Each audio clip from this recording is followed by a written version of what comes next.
more and more, and more and more, and still yet more, till we become worthy of union with you. And help us all to hold fast to beloved Baba's Daman till the very end. Avatar Meher Baba Ki Jai. Pritam Meher బాబా, నీవు ప్రసాదించిన ప్రవచన సారమును గ్రహించవలసిన తీరులో గ్రహించి సదవగాహన చేసుకొని వాటిని మా జీవనములలో ఆపాదించుకొని నిజాయితీతోడను నిర్మల ప్రేమతోడను వాటిని ఆచరించులాగున మా అందరినీ ఆశీర్వదించు. అట్టి ఆచరణ యొక్క జీవన శైలిలో జీవించినట్ల మా అందరినీ అనుగ్రహించు. అవతార్ మెహర్ బాబాకి జై. పెడతాను. अवतार में अखी जय నేనా प्रेमाचारं రేఖ పెట్టుకున్నాను. सहितं अद्वितीयं अमोघं महातेजं मधुरहासं स्वर्णदेहो अनन्तं श्रीन्तनयो निरुपमानो प्रेम हृदयेश्वरेशं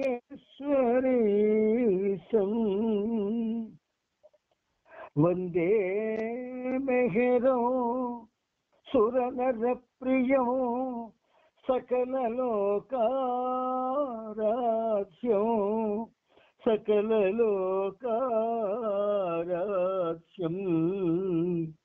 शरणो मम अनन्तात्मा अवतार मेहर बाबा पाहि मां पाहि मां प्रणतुलिवे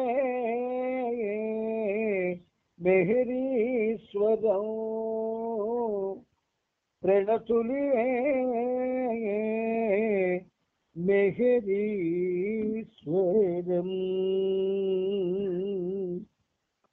अवतार मेहर बाबा की जय।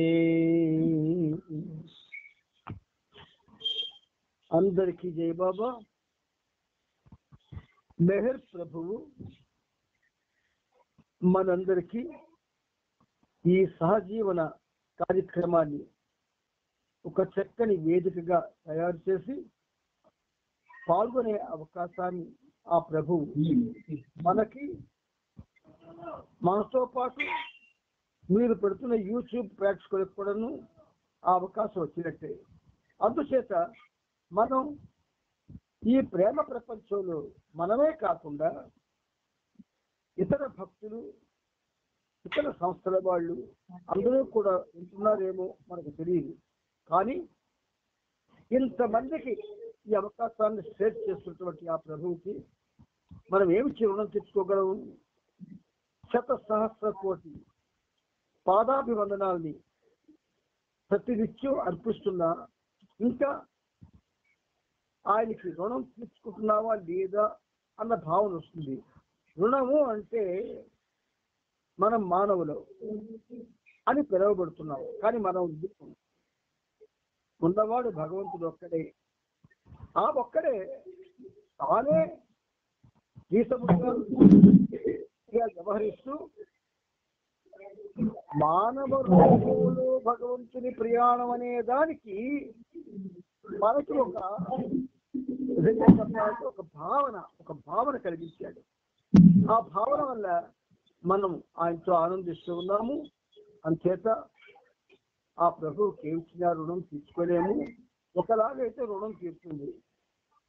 ఈ ప్రవచనాలు చరిత్ర మనం 100కి 100 రూపాయలు నిజాయితీగా విని, నిజాయితీగా అవగాహన చేసుకొని, నిజాయితీ ఆ చెయ్యమన్న వాళ్ళు 1%లో 1/100 సిన్సియారిటీతో మనం ప్రయత్నం చేస్తే ఆయనకి మనం రుణం తీర్చుకున్నట్టే అవుతుంది. అవతార్ మెహర్ బాబా కీ జై. అవతార్ మెహర్ బాబా కీజే. ఇప్పుడు నెంబర్ 84. ఈ 84లో మనం అహం చెడు సంస్కారాల ద్వారా కానీ గుర్తు జాగ్రత్తగా వినండి. అహం చెడు సంస్కారాల వల్ల కానీ వాటి ద్వారా కానీ మంచి సంస్కారాల ద్వారా కానీ లేదా ఆ రెంటి సమ్మిశ్రమం ద్వారా కానీ జీవిస్తుంది. చూసారా, అహంకారానికి జీవం పోసేటటువంటి ఐటమ్స్ ఏమిటి అంటే మనలో పరిమితమైనటువంటి మానవ దేహంలో ఉన్నటువంటి అహంకారానికి జీవం పోసేవి ఏమిటి అంటే చెడు సంస్కారాలు లేదా మంచి సంస్కారాల ద్వారా కానీ లేదా ఆ రెంటి మిశ్రమం ద్వారా కానీ ఆహం పెంచి పోషించబడుతూ ఉన్నది. అందువల్ల అన్ని సంస్కారాల నుండి చైతన్యానికి విడుదల మంచి సంస్కారాలను చెడు సంస్కారాలను సరిచూచి రద్దు చేయడం ద్వారానైనా లేదా కొన్ని మంచి సంస్కారాలను కొన్ని చెడు సంస్కారాలకు సమతుల్యం చేసి రద్దు చేయడం మరియు కొన్ని మంచి సంస్కారాలను సమతుల్యం చేసి రద్దు చేయడం ద్వారానైనా సాధ్యం కాగలదు. క్లూ ఇచ్చారు బాబా, ఎలాగ సంస్కారాలు రద్దు అవుతాయో. ఏమిటా క్లూ? బాబా ఏమంటున్నారో వినండి. అన్ని సంస్కారాల నుండి చైతన్యానికి విడుదల ఎలా దొరుకుతుంది? మంచి సంస్కారాలను చెడు సంస్కారాలను సరిచూచి రద్దు చేయడం. మనకు తెలియదు కదా, ఈ సంగతి మనకు తెలియదు. సంస్కారాలు అయితే మనలో ఉన్నాయని తెలుసు కానీ ఏమి మంచివో ఏమి చెడువో మనకు తెలియదు. అయితే అది తెలియనక్కర్లేదు. బాబాయ్ అంటున్నారు కొన్ని మంచి సంస్కారాలను కొన్ని చెడు సంస్కారాలకు సమతుల్యం చేసి రద్దు చేయడం. మనకు తెలియదు కదండి, ఎలాగ రద్దు చేసుకుంటాం అని మీకు అనుమానం కలగొచ్చు. ఇక్కడ ఒక విషయం చెప్తాను వినండి. ఒక దొంగ ఉన్నాడు. ఆ దొంగ చాలాసార్లు పోలీసుల చేత పట్టుబడ్డాడు. అలా పట్టుబడినప్పుడల్లా వాడికి ఏం చేస్తున్నారు? పోలీసులు చేస్తున్నారు. ఆ దేశం చేయడం వల్ల ఆడొక రోజు ఇంట్లో కూర్చొని ఆలోచించాడు, నేను తప్పు చేసినప్పుడల్లా పోలీసులకు దొరికిపోయి తద్వారా నా ఒళ్ళు హోనం చేసుకుంటున్నాను, దీనికి ఏదైనా మార్గం ఉందా అని ఆలోచించాడు. ఎలాగ ఆలోచించాడు? నేను ఏ రోజైతే నాకు దొంగతనం చెయ్యాలనే బుద్ధి కలుగుతుందో ఆ రోజు సమాజంలో కొంతమందికి మంచిని చేస్తాను. ఆ దొంగతనాన్ని చెయ్యాలని బుద్ధి పుట్టబడరా సమాజంలో కొంతమందికి మంచి చేస్తాడు. ఏమిటి మంచి చేస్తాడు? ఏ దాన ధర్మాలు చేస్తాడు. ఇప్పుడు దాన ధర్మాలు చేసిన రోజు నేను దొంగతనం చేస్తాడు. ఇప్పుడు ఏమైంది?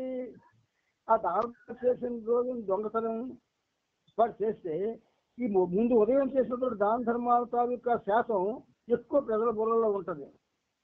వాడిని దొంగని పోలీసులన్నా ప్రజలు ఇష్టపడరు. అంటే మీకు ఉదాహరణ కోసం చెప్పిందే తప్ప మంచి సంస్కారాల ద్వారా చెడు సంస్కారాలను సమతుల్యం చేయడం అనేది సామాన్యమైన విషయం కాదు. అలాగే మంచి సంస్కారాలను సమతుల్యం చేయడం ద్వారానైనా అది సాధ్యం కాగలదంటే అది కూడా సామాన్యమైన విషయం కాదు.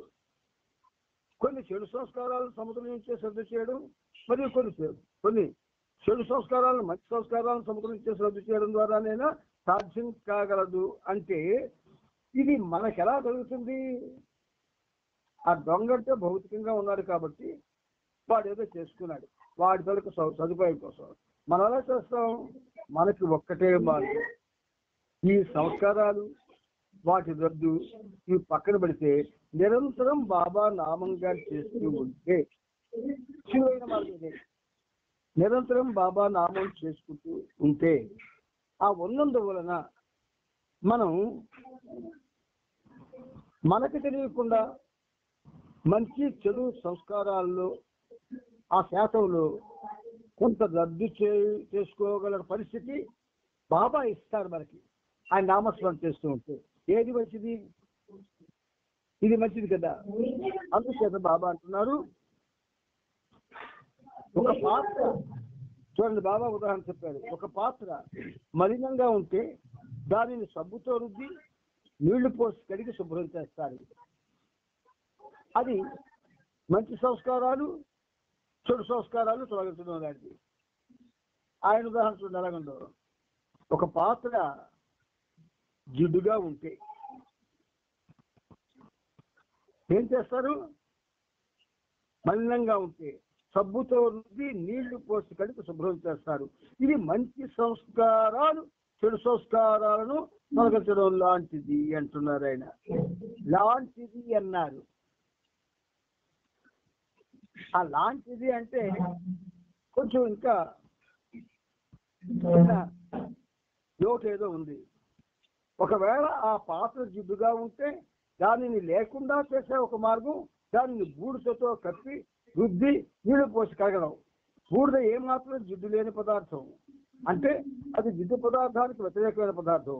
అందువలన జిడ్డును తొలగించడానికి బూడిద పోసి రుద్దడం చాలా సులభమైన పని. ఇది చెడు సంస్కారాల నుంచి చెడు సంస్కారాలు మంచి సంస్కారాలను ఆక్రమించడం లాంటిది. చెడు సంస్కారాలను మంచి సంస్కారాలు ఆక్రమించడం లాంటిది అని అన్నారు. ఉదాహరణలు అర్థమవుతాయి. కానీ ఉన్నతమైన విషయం ఏంటంటే నిరంతరం బాబా నామం చేసుకోగలిగితే కొత్త సంస్కారాలు చుట్టుకోవడానికి అవకాశం ఉండదు.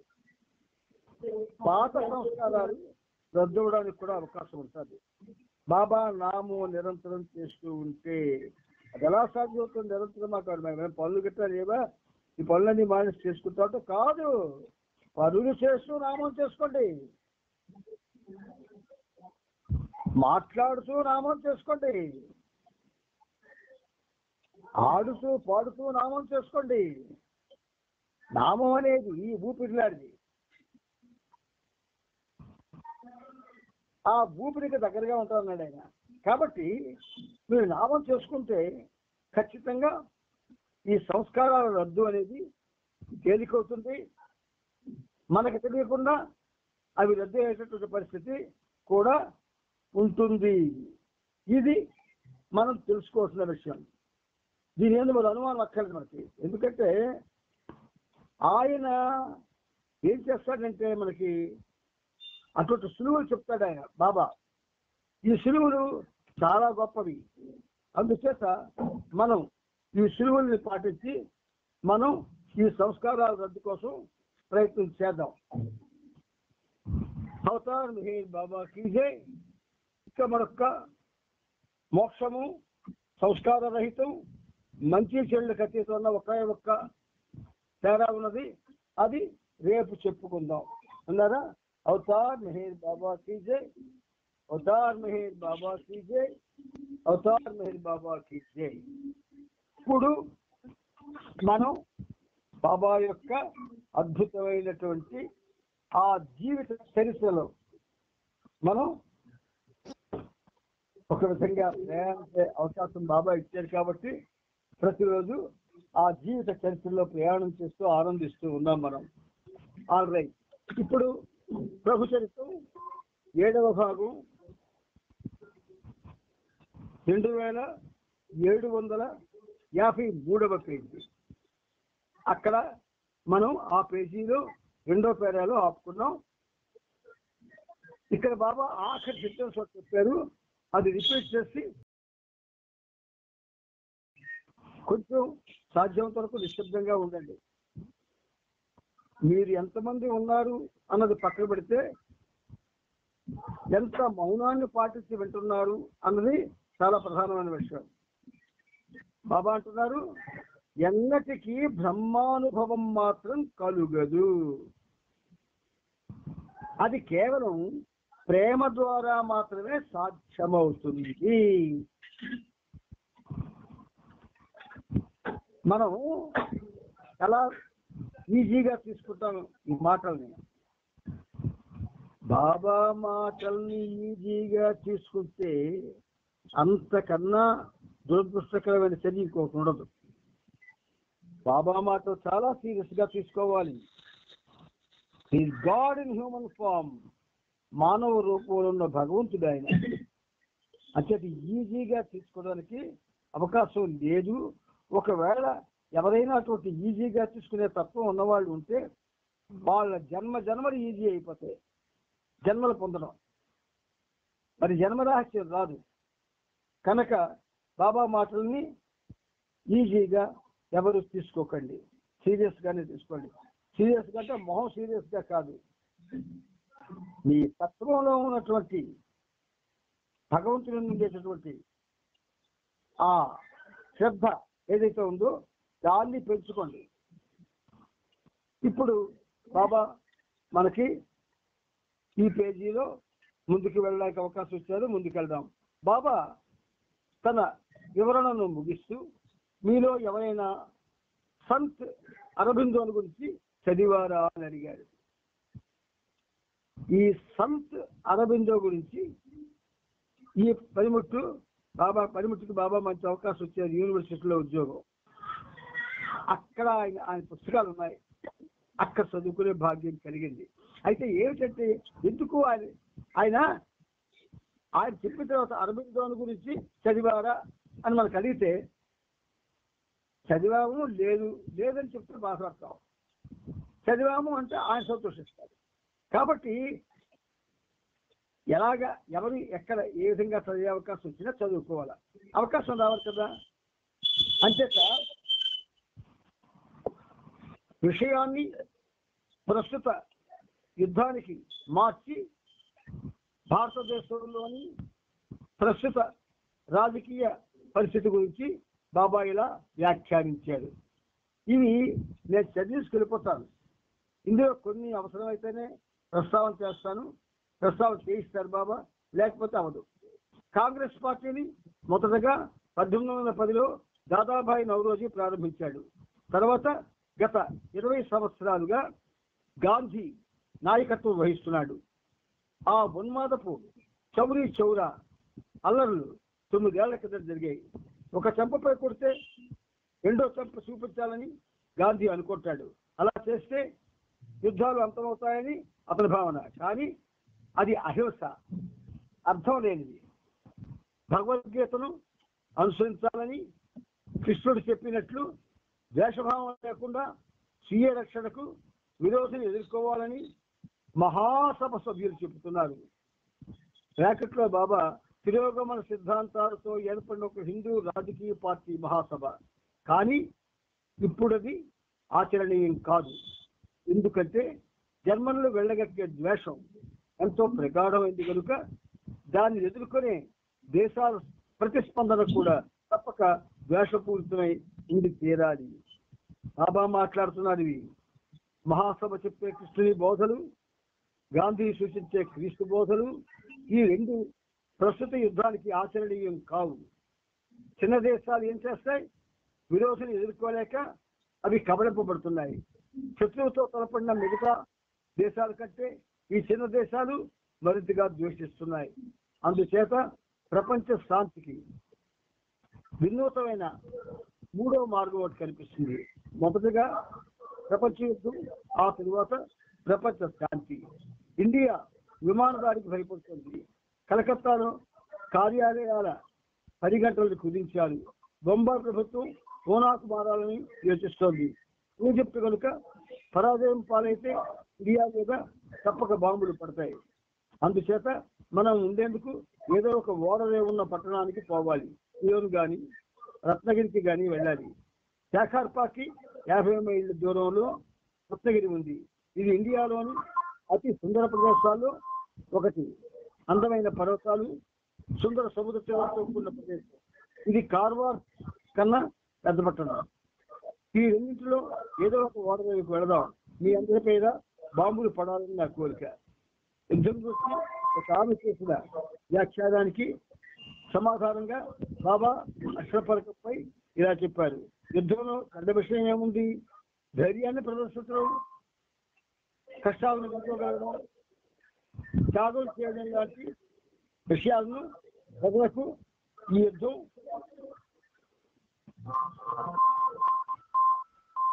నేర్పిస్తుంది.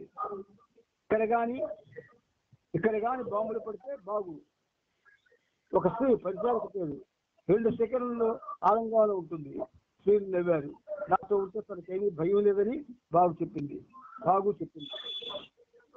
మహమ్మద్ మస్తుకు సంబంధించిన ఒక హాస్య సంఘటనను బాబా ఇలా వివరించారు. మొన్నటి రోజున మహమ్మద్ ఏడుస్తూ ఇలా అన్నాడు, దాదా నువ్వు నాతో అబద్ధం ఆడతావని నేను ఎప్పుడూ అనుకోలేదు. నా భార్య వస్తుందని నీవు చెప్పావు. ఏది ఆమె? అసలు మహమ్మద్ ఏడ్చాడంటే కారణం తన భార్య కాలేదని కాదు, నేను అతనితో అబద్ధం ఆడానని. అప్పుడు ఒక ముదిసరి స్త్రీ చేతిలో బిడ్డతో కళ్ళపై బ్యాండేజ్ కట్టుతో మహమ్మద్ దగ్గరికి వెళ్ళి ఏర్పాటు చేశాం. అతనితో ఇలా చెప్పమని ఆమెకు నేర్పించావు. నాకు సృష్టి చేసి ఆరోగ్యం బాగాలేదు, చూస్తున్నావు కదా, నాకు బాగోగానే నీ దగ్గరికి వచ్చేస్తాను. ఆమెను మహమ్మద్ దగ్గరికి వెళ్ళాక ఆమెను చూసి, ఓహో నీవు బాగా ముడిసెలవయ్యావు అని అన్నాడు. ఆమె తన పాత్ర బాగా పోషించింది. అలా తనకిచ్చిన మాటను నేను నిలబెట్టుకున్నందున మహమ్మద్ చాలా సంతోషపడ్డాడు. కళ్ళకు కాటుకు పెట్టుకోమని ఆమెకు సలహా ఇచ్చి ఆ తర్వాత ఆమెను గురించి పూర్తిగా మర్చిపోయాడు. అప్పటికప్పుడే నేలపై ఉన్న రాళ్ళను ఏరేందుకు వంగాడు. అతనిలో నేను అబద్ధం ఆడలేదని సంతృప్తి అయ్యాడు. అతను కేవలం చిన్న బిడ్డ లాంటి వాడు. నీవు చిన్న బిడ్డలా తయారవ్వాలనుకుంటే ఆధ్యాత్మిక మార్గంలో ప్రవేశించలేవు. చిన్న బిడ్డలా నీవు తయారవ్వకుంటే ఆధ్యాత్మిక మార్గంలోకి ప్రవేశించలేవు. చిన్న బిడ్డగా తయారవ్వకుంటే ఆధ్యాత్మిక మార్గంలో ప్రవేశించలేవు. అంటే ఆధ్యాత్మిక మార్గంలో ప్రవేశించే వాళ్ళకి చిన్న పిల్లల యొక్క స్వభావాలు ఉండాలి. సెప్టెంబర్ 22 ఆదివారం నాడు వారు కొన్ని ఆటలు ఆడాక బాబా రేకుల షెడ్ దగ్గర కూర్చొని పేపరు పెన్సిల్ తెప్పించుకొని 3 ముఖాలను గీశారు. ఆ 3 ముఖాలు హిట్లర్, ముస్సోలిని, చర్చిలకి ప్రతీకలుగా చెబుతూ బాబా ఇలా వివరించారు. చూడండి, ఈ 2756 పేజీలో ఒక బొమ్మ ఉంది. ఆ బొమ్మ ఎలా ఉంది చూడండి. విజ్ఞాన భవన్ కింద ఉంది. దాని మీద ఒక ఆర్చ్ ఉంది. ఈ ఆర్చికి కుడి భాగంలో గ్లాస్ స్పియర్, మధ్య భాగంలో షటర్ స్పియర్, ఈ చివరి భాగంలో మైకే లేదు. బాబా అంటున్నారు, ఇలా చెప్తున్నారు, ఇక్కడ బ్రాకెట్లో స్థూల ప్రపంచం భ్రాంతి భయలోకం వైపు చూపించి వాళ్ళు పోరాడతారు. విజ్ఞాన భవనం అనగా సత్యం యొక్క అనంతత్వం వైపు చూపిస్తూ ఇక్కడ వారంతా ఒకటే, కానీ ఏం జరిగినా అది భగవంతుని ప్రకారం జరుగుతుంది. ఈ విషయం మీ మనసులో గట్టిగా హత్తుకుంటే ఈ యుద్ధం అనే సత్సంగం అంతా భగవంతుడు ఆడించే ఆట అని గ్రహిస్తారు. బాబా స్త్రీ మండలిని సెప్టెంబర్ 27 నుండి 29 వరకు 3 రోజుల పాటు రాత్రి 8 గంటల నుండి అర్ధరాత్రి 12 గంటల వరకు మౌనం పాటించమని ఆదేశించారు. ఈ 4 గంటల పాటు పూర్తి మౌనం పాటించాలని చెప్పారు. ఈ 3 రోజులు అదే ఆదేశాన్ని పరిచారకులకు కూడా ఇచ్చారు. తరువాత సెప్టెంబర్ 30 నుండి తన కార్యక్రమం ప్రారంభించడానికి సరిగ్గా 5 నిమిషాల ముందు ఒక హెచ్చరికగా గంట మోగించబడుతుందని, తన పని ప్రారంభించిన క్షణం నుండి అర్ధగంట సేపు ఆశ్రమంలో ఉన్నవారంతా సంపూర్ణ మౌనాన్ని పాటించాలని బాబా చెప్పారు. ఆ సమయంలో ధ్యానం చేస్తున్న వారి శరీరంలోని ఏ అవయవాన్ని కూడా కలపకుండా ఉంటే చాలా మంచిదని సూచించారు. తన ఏకాంతవాసంలో బాబా వ్యారియర్ అనే కుక్కను కొంతకాలం పాటు తన వద్దకు పంపమని సేవలను సూచించారు. మస్తు ఆశ్రమంలోనే బాబా దానికి ఆహారం పెట్టేవారు. ఆ తరువాత వ్యారియర్ ఆరోగ్యం బాగులేదు. దాని బాగోగులు చూస్తున్న ఎలిజబెత్ బ్యారియర్ను చికిత్స నిమిత్తం మందు కోసం పశువైద్యుని దగ్గరికి తీసుకెళ్ళింది. కానీ బ్యారియర్ కోలుకోలేదు. సెప్టెంబర్ 28 శనివారం నాడు ఉదయం 10 గంటలకు మెహరాబాద్ కొండపైన ఆ కుక్క చనిపోయింది. సేవం చేసేందుకు బాబా వచ్చి నాని సమాధికి దగ్గరలో ఒక చోటును వారికి చూపించి బ్యారియర్ని అక్కడ సమాధి చేయమని చెప్పారు. గోయి తవ్విన తర్వాత కుక్కలు అందులో పారినప్పుడు బాబా కూడా స్వయంగా సహాయం అందించారు. ఎలిజబెత్ విచారంగా ఉండడంతో బాబా సాయంత్రం ఆమెను సంతోషంగా ఉండు, బ్యారియర్ నా వద్దకు వచ్చింది అని తెలియజేస్తూ ఒక సందేశాన్ని పంపించాడు. ఏమని పంపించారు? మరునాడు ఉదయం బాబా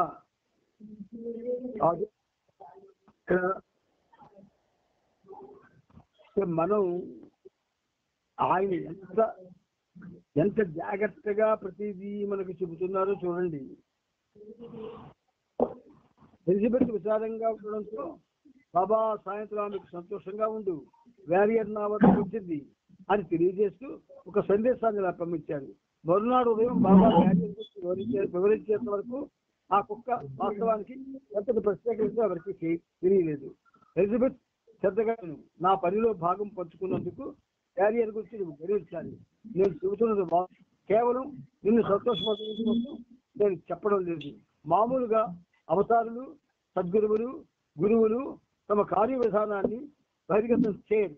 ఒకవేళ అలా చేస్తే మీరింకా ఎక్కువ కార్యభారాన్ని మోయవలసి ఉంటుంది. సూఫీలు ఇలా చెప్తారు, సత్యాన్ని కనుగొన్నవాడు దాన్ని శాశ్వతంగా దాచి ఉంచుతాడు. అండర్లైన్ చేసుకోండి. సత్యాన్ని కనుగొన్నవాడు దాన్ని శాశ్వతంగా దాచి ఉంచుతాడు. ఒకవేళ మనలో ఎవరికైనా సత్యానుభవం కలిగిందనుకోండి, వాడు బయటకు చెప్పకూడదు. అది పూర్తిగా నిజం. బ్రహ్మానుభవాన్ని పొందినవాడు ఆ సత్యాన్ని ఇప్పుడు మామూలు మాటల్లో బయటపెట్టడని దీని అర్థం. ఇక్కడ సప్తవిధ అవగాహన స్థితులు 7 అనేది దివ్య సంఖ్య అని ఒక పేరా బాబా చెప్పింది. అది చదువుతాం చూడండి. సద్గురువుల రహస్య కార్యం మాదిరిగా భగవత్ కార్యం కూడా నిగూఢమైనదే. నేను ఈరోజు బ్యారియర్ విషయాన్ని దృష్టిలో పెట్టుకొని సద్గురువుల అవతారుల విశ్వకార్యక్రమం ఎలా జరుగుతుందో సూచనప్రాయంగా తెలియజేస్తాను. ఆధ్యాత్మిక ప్రక్రియ లేక సప్త ఆధ్యాత్మిక స్థితులు, 7 ప్లేన్స్ ఆఫ్ కాన్షియస్నెస్. అది ఏమవుతుంది? బాబా అంటారు, సప్త చైతన్య భూమికలు లేక సప్త ఆధ్యాత్మిక స్థితులు ఉన్నట్లే సప్తవిధములైన అవగాహన స్థితులు, 7 స్టేట్స్ ఆఫ్ అండర్స్టాండింగ్ ఉంటాయనే విషయం మొదట మీరు గ్రహించి తీరాలి. ఏది గ్రహించాలి? 7 ప్లేన్స్ ఆఫ్ కాన్షియస్నెస్ అలాగే సప్తవిధములైనటువంటి అవగాహన స్థితులు, 7 స్టేట్స్ ఆఫ్ అండర్స్టాండింగ్ ఉంటాయన్న విషయం మీరు 7 స్థాయిల్లో మనకి అవగాహన వచ్చింది. ఎప్పుడు అవి 7 అన్న సంఖ్య దివ్య సంఖ్య. 7 అవగాహనలు, 7 అండర్స్టాండింగ్ ఈ విధంగా ఉంటాయి. చాలా ఇంపార్టెంట్ సబ్జెక్టు. కొంచెం జ్ఞాపకాలకు ట్రై చేయండి. ఇక్కడ పుస్తకం చదవడం ఆగిపోయిన తర్వాత మీరు మళ్ళీ పుస్తకంలో ఉన్నటువంటి 2757 ఈ పేర సద్గురుల రహస్య కార్యం మాదిరిగా దగ్గర నుంచి మళ్ళీ మీరు చదువుకుంటే కొంచెం అవగాహన వస్తుంది. అలా చదువుతున్నప్పుడు మీకు కానీ ఏమైనా అనుమానం వస్తే మళ్ళీ మీరు అన్నయ్యని అమ్మనాయన మళ్ళీ రేపు అడుగుతాం అనుకోక్కర్లేదు, ఈ రోజే ఎవరైనా అడగవచ్చు. 1 సహజ ప్రవృత్తి, 2 బుద్ధి, వివేకం, ఇంటలెక్ట్, 3 స్ఫూర్తి, ఇన్స్పిరేషన్, 4 అంతర్బుద్ధి, సహజ జ్ఞానం అంటే ఇన్స్టిట్యూషన్, 5 అంతర్దృష్టి, ఇన్సైట్, అంతర్ప్రకాశం, ఇల్యూమినేషన్, 7 సాక్షాత్కారానుభవం, రియలైజేషన్. జ్ఞాపకొంచుకోండి. ఈ రహస్యాలు ఇంతవరకు మనకు చెప్పబడలేదు. అంచేత మనం చాలా జాగరూకతతో జ్ఞాపకొచ్చుకోవాలి. ఇప్పుడు అవి 7 సప్త స్థితిలో సప్త చైతన్య భూమికలు, సప్త జ్ఞాన భూమికలు కూడా అవి 7. 7 అన్న సంఖ్య దివ్య సంఖ్య, అది దివ్యమైనటువంటి సంఖ్య, అది డివైన్ నెంబర్. 7 అవగాహన, 7 అండర్స్టాండింగ్స్ ఈ విధంగా ఉంటాయి. అవగాహన అంటే ఏమిటి? ఒక విషయం ఎట్లా మీకు ఒక పట్టు వచ్చేస్తుంది అన్నమాట. అవగాహన మనకి చూడండి, తిండి అందు మంచి పట్టుంది, ఏ పదార్థం ఎలా ఉంటుందో గొప్ప పట్టు, అది ఎలా వండితే బాగుంటుందో గొప్ప పట్టు, ఎంత తిన్నారో గొప్ప పట్టు.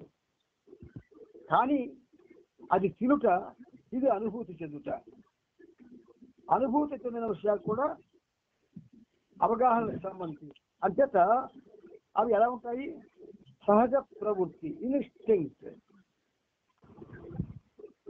సూర్యుడు ఉదయిస్తాడు, అది ఇన్స్టింక్ట్, సహజ ప్రవృత్తి. మనిషి మాట్లాడతాడు, అది ఇన్స్టింక్ట్, సహజ ప్రవృత్తి. మనిషి నిద్రపోతాడు, ఇన్స్టింక్ట్, అది సహజ ప్రవృత్తి. అంటే ఈ సహజ ప్రవృత్తి అంటే సహజంగా మనకు అవగాహనకు వస్తుంది అది. ఇక బుద్ధి, వివేకం, ఇంటలెక్ట్, ఇది ఒక విధంగా ఈ వివేకం అన్నది మానవుల్లో ఒక్కొక్కసారి అవివేకంగాను, మరొకసారి వివేకంగాను అది వాడికి అర్థమవుతూ ఉంటుంది, లేదా వాడికి అనుభూతికి వస్తూ ఉంటుంది. ఇక 3 స్ఫూర్తి, ఇన్స్పిరేషన్ అంటే ప్రేరణ. ఇది కూడా మనలో వస్తుంది కోపం వచ్చినప్పుడు, లేదు ఒకటి తిట్టాలనుకున్నప్పుడు, లేదు ఒకటి కొట్టాలనుకున్నప్పుడు. కానీ అది ఇవన్నీ అందుకు ఉపయోగపడవు, దివ్యమైనవి ఇవి. దివ్యత్వపు ప్రవృత్తి, దివ్యత్వపు వివేకం, దివ్యత్వపు స్ఫూర్తి రావాలి. అలాగే అంతర్బుద్ధి, సహజ జ్ఞానం, ఇన్స్టిట్యూషన్.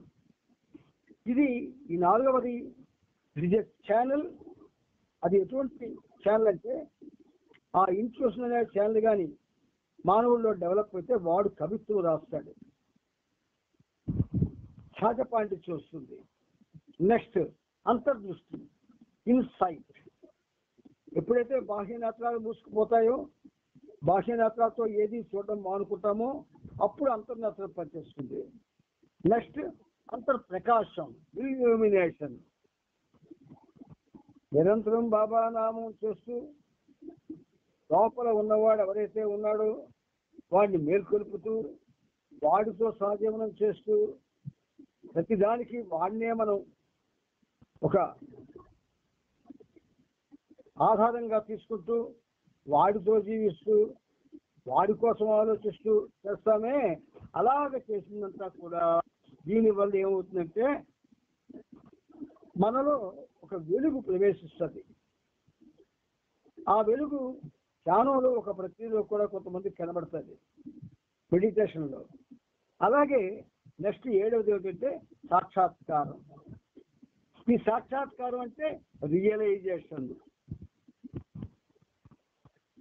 ఈ 7 కూడా 7 అండర్స్టాండింగ్స్. బట్ ఇది సప్త సత్యాలు, సప్త వాస్తవాలు లాంటివి కావు, డిఫరెంట్. ఏమిటి డిఫరెంట్? డిఫరెన్స్ ఏమిటి? ఇవి మనకు అబ్బాలి, ఇవి మనలో ఇవి ఒక విధంగా చెప్పాలంటే స్థాపించబడాలి, లేదా ఉదయించబడాలి, లేదా మేల్కొల్పబడాలి. అప్పుడు మన పరిస్థితి వేరేగా ఉంటుంది. ఇక బాబా అంటున్నారు, జంతు ప్రపంచాన్ని సహజ ప్రవృత్తి నడిపిస్తుంది. అంటే ప్రకృతిని ఆధారంగా తీసుకుని బాబా ఎంత అద్భుతంగా చెప్తున్నారు చూడండి. జంతు ప్రపంచాన్ని సహజ ప్రవృత్తి నడిపిస్తుంది. క్రూరత్వం, దాని తరగతి క్రూరత్వమే దాన్ని ఇన్స్టింక్ట్. అంచేత ఇక బుద్ధి, ఇంటలెక్ట్ మనుష్యులను నడిపిస్తుంది. కేటగిరీస్ చెప్తున్నారు బాబా, ఎవరు ఏ కేటగిరీకి చెందినవాడిగా. అంటే ఇలాగే ఈ కేటగిరీలో ఉన్నవాళ్ళు ఎప్పుడైతే భగవంతుడిని ఆశ్రయించి ఆయన ఆశ్రయంలో ఉంటూ ప్రతిదీ ఆయన ఇచ్చిక వదిలిపెడుతూ అన్నీ మర్చిపోయి ఆయనతో జీవిస్తూ ఆయన్ని ప్రేమిస్తూ ఆయన కోసం ఆలోచిస్తూ ఆయన కోసమే జీవిస్తూ ఇలా ఉండడం. ఇలా ఉంటే వాళ్ళు ఇప్పుడు ఈ ఇంటలెక్ట్ నడిపించినట్టుగా వాళ్ళు అలా ఉండరు, ఇంకో వేరేగా ఉంటారు. భావనాశక్తి తెలిసిన కవులు కళాకారుల వంటి మనుషులు కొరకు స్ఫూర్తి ఇన్స్పిరేషన్ పనిచేస్తారు సరే. భావనాశక్తి విస్తరించిన కవులు కళాకారుల వంటి మనుషుల కొరకు స్ఫూర్తి ఇన్స్పిరేషన్ పనిచేస్తారు. అక్కడ స్ఫూర్తి లేకపోతే, ఇన్స్పిరేషన్ లేకపోతే పాత్రోచిత న్యాయం చేయలేడు, లేదా పాత్రోచిత భావాన్ని పుస్తకం మీద రాయలేడు. అంచేత ఈ ఇన్స్పిరేషన్ ఛానల్, ఇన్స్పిరేషన్ ఛానల్ కూడా చాలా గొప్పవి.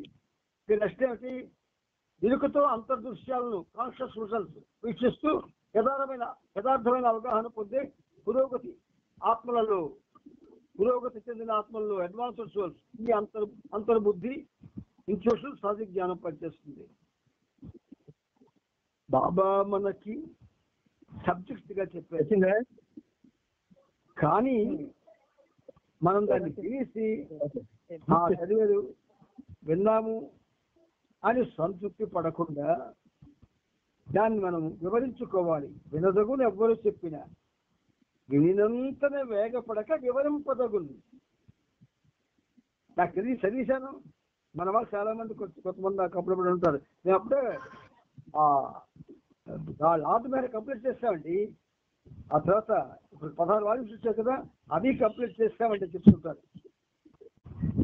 అది ఆవేశపూరితమైనటువంటి ఆలోచన వాక్యం. అది అందుచేత ఇక్కడ ఇన్స్టింక్ట్ జంతు ప్రపంచం యొక్క సహజ ప్రవృత్తి, ఇంటలెక్ట్ మనుషులను నడిపిస్తుంది.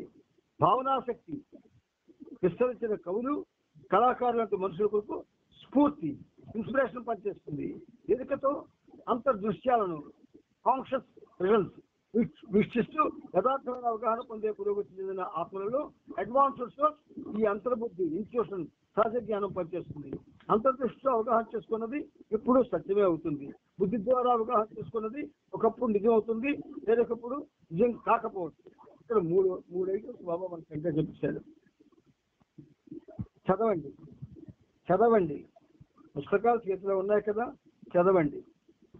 చదువుతూ మీకు మీరుగా ఎవరో అవగాహన మాకు ఇస్తారు అని ఆధారపడకుండా మీరు అవగాహన చేసుకోవడానికి ప్రయత్నం చేయండి. అప్పటికీ మీకు అందకపోతే అన్నయ్య ఉన్నారు కదా చెప్పడానికి. నెక్స్ట్ 4 మరియు 5వ భూమికల్లో ఉన్న ఆత్మలకు అంతర్దృష్టి ఇన్సైట్ ఉంటుంది. అంతర్దృష్టి దాన్నే దివ్య దృష్టి అంటారు కూడా. 4 మరియు 5వ భూమికల్లో ఉన్న ఆత్మలకు అంతర్దృష్టి ఇన్సైట్ ఉంటుంది. మనసుతో ఆలోచించకుండా పొందిన ఆ అవగాహన ప్రత్యక్ష అవగాహన. మనసుతో ఆలోచించకుండా పొందిన అవగాహన అది మానవుల్లో ఉండదు సాధారణంగా, కానీ ఉంటుంది ఒక్కొక్కసారి. ఎక్కువగా కళాకారుల్లో ఇది బయటపడుతూ ఉంటుంది. ఒక రావణాసురుడు క్యారెక్టర్ వేయాలనుకోండి, ఆ క్యారెక్టర్ వేయడానికి వాడు ఆ క్యారెక్టర్ని ఊహించుకుంటాడు, మనసుతో ఆలోచించి చూస్తాడు. సరే, అయితే అలాగ ఆలోచించేది కరెక్ట్ కాదు. ఎందుకు? రావణ బ్రహ్మ గురించి చదివింది వీడు బుర్రలో ఉంటే ఆ చదివింది వీడు బుర్రలోకి వచ్చి దాంతో ఆలోచిస్తాడు. అందుకు అలా కనబడుతుంది. యద్భావం తద్భక్తి అంటారు, అందుకే తద్భవతి అన్నాడు. అందుకని ఏం చేస్తాం మనం? మనసుతో ఆలోచించకుండా పొందిన ఆ అవగాహన ప్రత్యక్ష అవగాహన. ఎలాగండి? ఇవన్నీ ఏమిటంటే మన దగ్గర ఉన్నాయి, గుర్తుపెట్టుకోండి. ఎస్తంతా మన దగ్గరే ఉంది, మనలోనే ఉంది. మనం దానికోసం ప్రయత్నం చేయడం లేదు. ప్రయత్నం చేస్తే అవి మనకు పట్టుబడతాయి. పట్టుబడాలంటే చూడండి, మనకి చిన్నపిల్లలకి ఏమవి ఇవి రాయిస్తారు, ఏమవి చక్కగా రాత రావడం కోసం కాంపోజిషన్స్ రాయిస్తారు. ఈ రాత చక్కగా వస్తుంది, దానివల్ల కాపీ రైటింగ్ బుక్స్ ఇస్తారు, కాపీ రైటింగ్ బుక్స్ అని. ఆ కాపీ రైటింగ్ బుక్స్ లో వాడికి ఒక సెంటెన్స్ రాసి ఆ మిగతా వాక్యాలని రాయమంటారు. సో దట్ ఆ ఎక్సర్సైజ్ లో వాడికి రైటింగ్ బాగుంటుంది కొంతమందికి. ఇక్కడ మనకు కూడా అవగాహన అనేది ఎలా ఉండాలంటే విస్తృతంగా ఉండాలి. మెహర్ బాబా అంటే నేను బాబా ఎవరినండి, నాకు మెహర్ బాబా తెలుసండి అంటాడు మీరు చూసినట్టే. నీకేం తెలుసు మెహర్ బాబా గురించి? నాకే తెలుసు. సద్గురువులకే తెలియదు, గురువులకే తెలియదు. అసలు మెహర్ బాబా గురించి తెలియదు, అంత గొప్పవాడు ఆయన. అందుకని మనలో ఉన్నటువంటి ఈ అద్భుతమైన సహజ ప్రవృత్తి, బుద్ధి, స్ఫూర్తి, అంతర్బుద్ధి, అంతర్దృష్టి, అంతర్ప్రకాశం, సాక్షాత్కార అనుభవం, వీటిని నాలో ఉన్నాయని బాబా చెప్పారు. నా ప్రభు ఎందుకు నాతో అబద్ధం ఆడతారు? ఆయన సత్యం చెప్పారు కాబట్టి వీటిని నేను నాలో ఒకవేళ ఉండడం నిజమే అయితే వాటిని బయటకు తెచ్చుకోవాలి కదా, నేను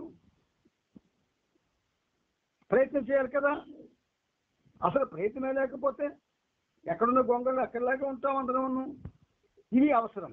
ఈ పుస్తకంలో మేము చదివినట్లో ఏవైతే మీకు బాబా వివరాలు చూపిస్తున్నారో అవి చాలా ఇంపార్టెంట్వి. ఆ ఇంపార్టెంట్వి మీరు మీ హృదయాల్లో నిలుపుకొని ఆ పేజీలు, ఇది 2757 పేజీ, 2757, 2758 పేజీ, ఈ 2 పేజీలు ఇప్పుడు చదువుకుంటున్నాం. ఇవి చాలా ఇంపార్టెంట్వి. నీలో ఉన్నవి నీకు తెలియవు, వీడిలో ఉన్నవి తెలుసుకోవడానికి ప్రయత్నిస్తాడు, పక్కోళ్ళలో ఉన్న ప్రయత్నం చేస్తాడు. దురదృష్టం ఏంటంటే మానవుడికి లక్షణం ఏంటంటే వీడిలో ఏముంది, వీడింట్లో ఏముంది, వీడేం చేస్తున్నాడు, ఇవన్నీ ఆలోచించడు. పక్కోడు ఏం చేస్తున్నాడు, వాడింట్లో ఏముంది, ఇవి ఆలోచిస్తాడు. అందుకే వీడి దగ్గర ఆ పురోగతి స్థితి పడిపోతుంది, డౌన్ఫాల్ అయిపోతుంది. అందుకని ఇప్పుడు బాబా చెప్పారు కాబట్టి మనం ఖచ్చితంగా అవి మనం తెలుసుకోవాలి. సహజ ప్రవృత్తి అనేది జంతు ప్రపంచాన్ని నడిపిస్తుంది అన్నాడు. బికాస్ జంతువు అంటే క్రూరత్వం దాని యొక్క ప్రధాన లక్షణం, క్రూరత్వం. కానీ ఆ క్రూరత్వం కూడా ప్రేమతో కూడుకుంది, జ్ఞాపకొచ్చుకోండి. ప్రేమ లేకపోతే అది క్రూరత్వాన్ని ప్రదర్శించలేదు. ఒక లేడీని చూస్తే దానికి ఆకలేస్తుంది, అంటే తినాలనే కోరిక, అంటే లేడీని తినాలి, ఇంకో గడ్డో ఏదో అనకూడదు, లేడీని ఎందుకు తింటా అంటది, దానికి ఆ లేడీ మీద ప్రేమ, అంచేత ఆ లేడీని తింటుంది. అది ప్రేమ వల్ల జరిగిన చర్య తప్ప క్రూరత్వం వల్ల జరిగిన చర్య కాదు. ఆకలి యొక్క ప్రభావం దాంట్లో కొంచెం ఒక 1-2% ఉంటుంది. అందుచేత జంతు ప్రపంచానికి సహజ ప్రవృత్తి ఇన్స్టింక్ట్ నడిపిస్తుంది.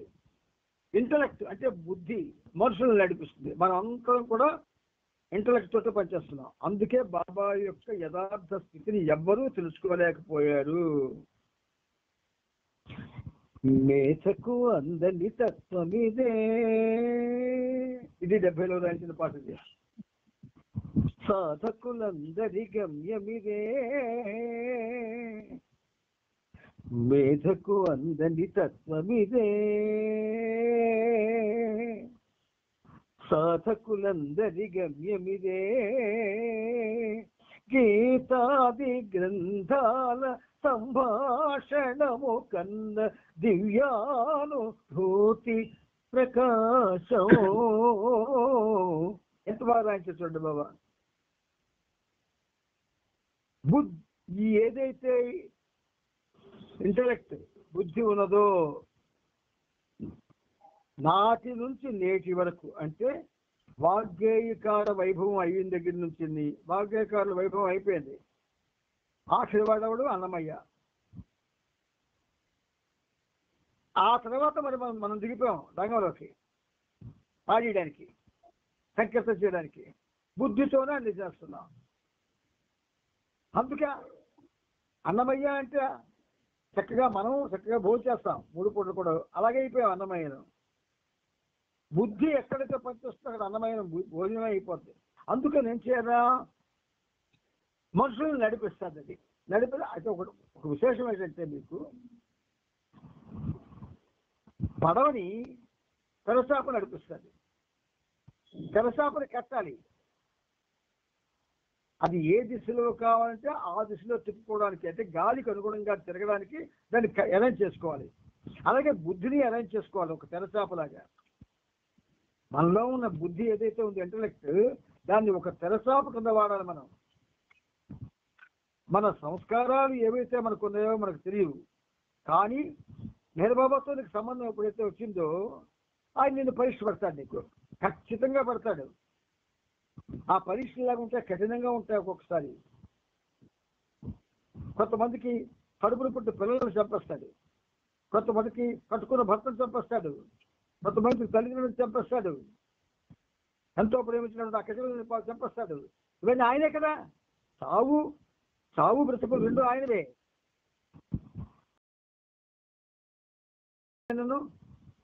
అలాంటప్పుడు మేలుకో.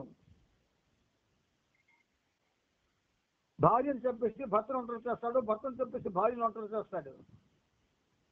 ఇంతక వీళ్ళిద్దరు రోజు ఎప్పుడు బాబా గురించి ఎక్కువగా మాట్లాడుకోలేదు, ఎక్కువగా దానికి ఆలోచిస్తారు. బాబా ఏమిటంటే మనకి ఒక మహావరంగా దొరికాడు. ఆయన తెలుసుకోలేకపోతున్నావు. అందుచేత మనుషుల్ని ఇంటలెక్ట్, బుద్ధి నడిపిస్తుంది. ఇక్కడ నుంచి ఈ రెండు జంతు ప్రపంచం మనుషులు. ఇప్పుడు మనుషులు ఏమైంది, ఆ జంతు సంస్కారాలే ఎక్కువగా ఉంటాయి. కాబట్టి మనుషులు ఏమైంది, కోపం, క్రోధం అనేటటువంటివి జంతు లక్షణాలే. అందుకే హత్య చేస్తున్నాడు, దారిదోపిడీ చేస్తున్నాడు. ఈ రెండు మన నుంచి పోవాలి. ఎలా పోతాయండి అన్నయ్య? ఏంటి మార్గం? నామం చేయండి, బాబా నామం చేయండి, నిరంతరం చేసుకోండి. మెహరాబాద్లో ఉన్నారు మీరు కొంతమంది, ఎవరో అక్కడ ఉండి కూడా బాబా నామం చేయరు. దురదృష్టం అది. నిరంతరం మన నోటిలో బాబా నామం ఇలాగా ప్రతిధ్వనిస్తూ ఉండాలి. అది మాత్రమే ఏదైనా చేయగలదు. అంచేత ఇక మిగతా చదువుతాను. మళ్ళీ మనం దీని గురించి ఒక విధంగా చెప్పాలంటే బాబా చెప్పిన ప్రతి విషయాన్ని కూడా 1కి 10 సార్లు చెప్పుకోవాలి, వివరించుకోవాలి, అవసరమైతే ఉదాహరణలతో చెప్పుకోవాలి. ఇప్పుడు చదువుతున్నాను, మళ్ళీ ముందుకు చెప్తున్నారు బాబా. భావనాశక్తి విస్తరించిన కవులు, భావనాశక్తి విస్తరించిన కవులు. కవి అనగానే వాళ్ళు ఇన్స్పిరేషన్ ఉంటుంది, ప్రేరణ ఉంటుంది. ఆ ప్రేరణ ఏం చేస్తుంది? వీడు ఎక్కడో రోడ్డు మీద నడుస్తూ ఉంటాడు, దూరంగా పొలాలు కనిపిస్తుంటాయి, పంట బాగా పెరిగింది, పచ్చగా కనిపిస్తూ ఉంటుంది. ఆ పచ్చకి ఆ పంట మధ్యలోంచి ఒక రైతు నాగలి వేసుకొని వస్తున్నాడు. వీడికి అది ఎలా కనిపిస్తుంది? చాలా అద్భుతంగా కనిపిస్తుంది. వెంటనే దానిలో కవిత్వం రాస్తాడు ఆయన. ప్రతి దృశ్యం, భౌతిక ప్రపంచంలో ప్రతి దృశ్యంలో కూడా ప్రేరణ ఉంటుంది, ఇన్స్పిరేషన్ ఉంటుంది. ప్రతి దృశ్యంలో కూడా ప్రేరణ ఉంటుంది. మనం చూడం కదా, మనం ఎప్పుడు మన ముఖాన్ని ఎప్పుడు అర్థంలో చూసుకుంటాం. అందువల్ల ఏమవుతుంది?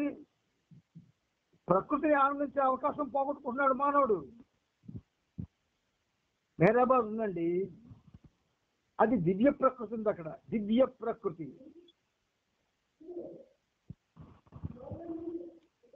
ఆ దివ్య ప్రకృతిలో నువ్వు అనుక్షణం కూడా అక్కడ ఉన్న చెట్టుల్లో, అక్కడ ఉన్నటువంటి ఆ నేలలో, అక్కడ ఉన్నటువంటి ఆ గాలిలో, అక్కడ పడుతున్న వర్షంలో, ప్రతి చోట కూడా ఆ దివ్యస్థానాన్ని అనుభూతి చేయాలా. అంత గొప్పది మెహరాబాదు. అందుచేత కవులు భావనాశక్తి, కవులు కళాకారులు, వాళ్ళలో ఉన్నటువంటి ఆ ప్రేరణా శక్తి, ఈ రెండు కూడా వీళ్ళలో పనిచేస్తాయి. అయితే దీంతో ఏం చేస్తారండి? కవులేమో కవిత్వం రాస్తారు, కళాకారులేమో కళారూపాలను ప్రదర్శిస్తారు. కళారూపాలు, కళారూపములు అంటే ఏమిటి? ప్యూర్ క్లాసికల్ ఐటమ్స్ గుర్తుంచుకోండి, అది కళారూపం. అంతేగాని కోలాటాలు, చెంబచెక్కలు, గింతడాలు, ఎగరడాలు కావు. పూర్తి క్లాసికల్ ఐటమ్స్ మాత్రమే కళారూపాలు అవుతాయి. అందులో కళాఖండాలు కూడా ఉంటాయి. కొంతమంది ఆ నృత్య కళాకారులు వేదాలని, ఇప్పుడు మీరు చూసారో లేదో, వేదాల్లో ఉన్నటువంటి రహస్యాలను కూడా వాళ్ళ యొక్క ఆ శాస్త్రీయ నృత్యంలో చూపిస్తున్నారు.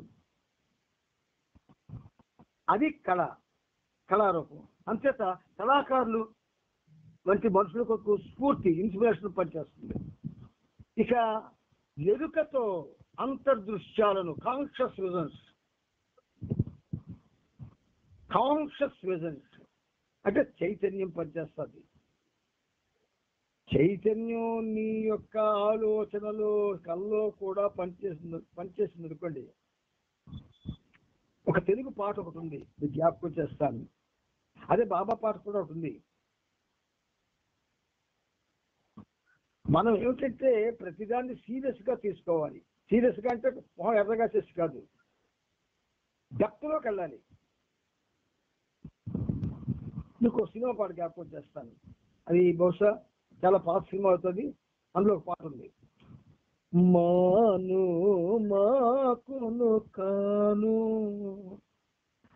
రాయి రప్పను కానే కాను మామూలు మనిషిని నేను, నీ మనిషిని నేను అంటది. నువ్వెవరని మనం ఎవరిని అడిగితే మనిషిని అంటాం. ఎక్కడి నుంచి వస్తుందో జ్ఞానం నీకు? ఫ్రమ్ వేర్ యూ హ్యావ్, అది ఎక్కడి నుంచి తెచ్చుకున్నావు నువ్వు? మనిషిని ఎలాగంటున్నావు? దీని గురించి విజయవాడ జ్ఞాన సమాజం వాడు అద్భుతమైన పుస్తకం ప్రింట్ చేశారు. Baba I come not to teach but awaken అన్నారు, మేల్కొల్పడానికి వచ్చిందన్నారు. అంటే ఫస్ట్ మేల్కొల్పు నీకు ఇక్కడ జరిగింది. నిన్ను నువ్వు చెప్పుకోవాల్సి వస్తే మనిషిని అని చెప్తున్నావు. ఏ విధంగా చెప్తున్నావు అంటే నీకు ఆ మేలుకొలుపు బాబా కలిగించారు. అందుచేత కాన్షియస్ విజన్, ఆ కాన్షియస్ అంటే చైతన్యంతో, ఒక విధంగా చెప్పాలంటే కాన్షియస్ అంటే తెలిసేది కాదు, చైతన్యం పనిచేయాలా. చైతన్యంతో నువ్వు నీ చైతన్యంతో నేను మానవున్నానని, నీ చైతన్యంలో కళ ఉంటే అప్పుడు నేను కళాకారుడు అన్నారా.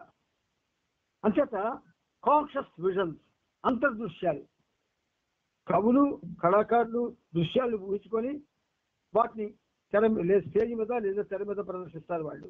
అంచేత వీక్షిస్తూ యథార్థమైన అవగాహన పొందే పురోగతి చెందిన ఆత్మల్లో అడ్వాన్స్డ్ సోల్స్, పురోగమించినటువంటి ఆత్మలు, అవి ఈ అంతర్బుద్ధి ఇన్స్టిట్యూషన్ సాధిక జ్ఞానం పనిచేస్తుంది వాళ్ళలోని. అంతర్దృష్టితో అవగాహన చేసుకున్నది ఎప్పుడు సత్యమే అవుతుంది.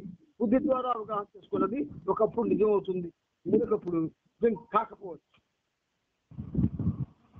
ఇక్కడికి ఈ మూడు ఇన్స్టింక్ట్, ఇన్స్పిరేషన్, ఇన్స్టిట్యూషన్, మూడు చెప్పారు బాబా. ఇక దానిపోతే మనకి నాలుగవది ఏమిటి? 5వ గురుకుల ఆత్మలకు అంతర్దృష్టి, ఇన్సైట్ ఉంటుంది. అంటే 7 planes of consciousness కి, అంటే 7 planes of consciousness, 7 stages of man, 7 stages of man, 7 planes of consciousness.